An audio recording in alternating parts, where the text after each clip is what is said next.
क्या होता है उत्तम त्याग धर्म? त्याग को ही धर्म बताया गया है। जिन धर्म त्याग का मार्ग है, भोग का मार्ग नहीं है। जो मैं नहीं और जो मेरा नहीं, फिर भी उसे अपना मान लिया, इस मान्यता का त्याग करना ही त्याग है। अर्थात यह शरीर मेरा नहीं और मैं उसका नहीं, ये मान लेना, इसे छोड़ देना ही त्याग है। त्याग बहुत जरूरी है। किसी भी चीज को पाने के लिए त्याग करना जरूरी है। यदि किसी चीज को पाना है तो कुछ खोना पड़ेगा, और सब कुछ पाना है तो सब कुछ खोना पड़ेगा। विष्णु कुमार महाराज जी ने मुनि पद त्याग दिया 700 मुनिराज की रक्षा के लिए, और आप अपने आत्म स्वरूप में लीन नहीं हो पा रहे। त्याग का मतलब पीछे मुड़कर मत देखो। समझ में आ रहा है? भगवान आत्मा जिसको त्याग दिया उसका स्मरण मत करो, त्याग का भी त्याग करो। जिनागत में लिखा है त्याग को बढ़ाओ, घटाओ मत। अगर किसी ने लिया कि आलू का त्याग 1 महीने के लिए है तो उसे बढ़ाओ, घटाओ मत। कुछ ऐसा करो कि त्याग का भी त्याग हो जाए, और त्याग करने के लिए कुछ बचे ही ना। इतना त्याग करो कि बस एक बार स्वभाव को ग्रहण करते ही त्याग हो जाए। सिद्धि की तरह आठ कर्म का त्याग हो जाए। त्याग ही धर्म है।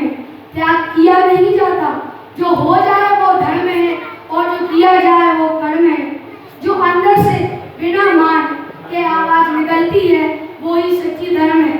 जहाँ भेद ज्ञान होता है, जहाँ ज्ञान होता है, वहाँ त्याग भी होता है। नहीं आ रहा भगवान आत्मा? जहाँ ज्ञान होता है कि आत्मा इस शरीर से अलग है, शुद्ध है, यह शरीर आदि मैं नहीं और ये मेरे नहीं, मोह राग द्वेष कसाय ये सब विकारी भाव मिथ्यात्व में ऐसा ज्ञान हो जाए तो यह वास्तविक रूप से त्याग है। जब ज्ञान हो जाता है तो ये विकारी भाव अपने आप छूट जाते हैं, इनको छोड़ना नहीं पड़ता।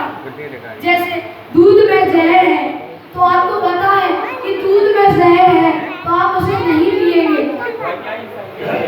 इसी तरह ये आत्मा के विभाग हानिकारक है।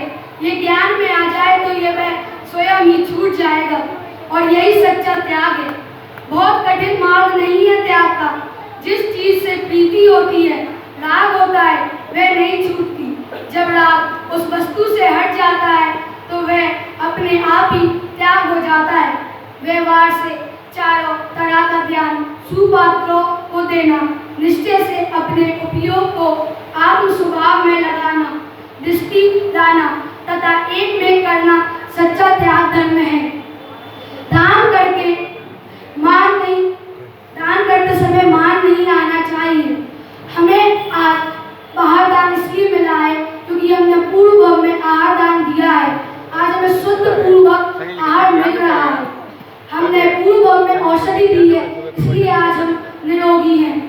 हमें कोई रोग नहीं है। हमने पूर्व भाव में ज्ञान दिया होगा, इसलिए आज हमें ज्ञान है। लेकिन कोई भी अपने आत्म कल्याण में लीन नहीं हो पा रहा। इस पंचम काल में कोई भी सिद्ध नहीं बन पा रहा, सिद्ध सलाह को प्राप्त नहीं कर पा रहा। हमें दान दिया था इसलिए हम आज एक घर में रह रहे, नहीं तो आज हम कोई कुटिया में रह रहे होंगे। हमारा सबका जीवन सम्यक और संयम में बना रहे, ऐसी मंगल भावनाएं। मुझसे मन वचन काया द्वारा कोई भी गलती हुई हो तो मैं उत्तम क्षमा मांगता हूँ।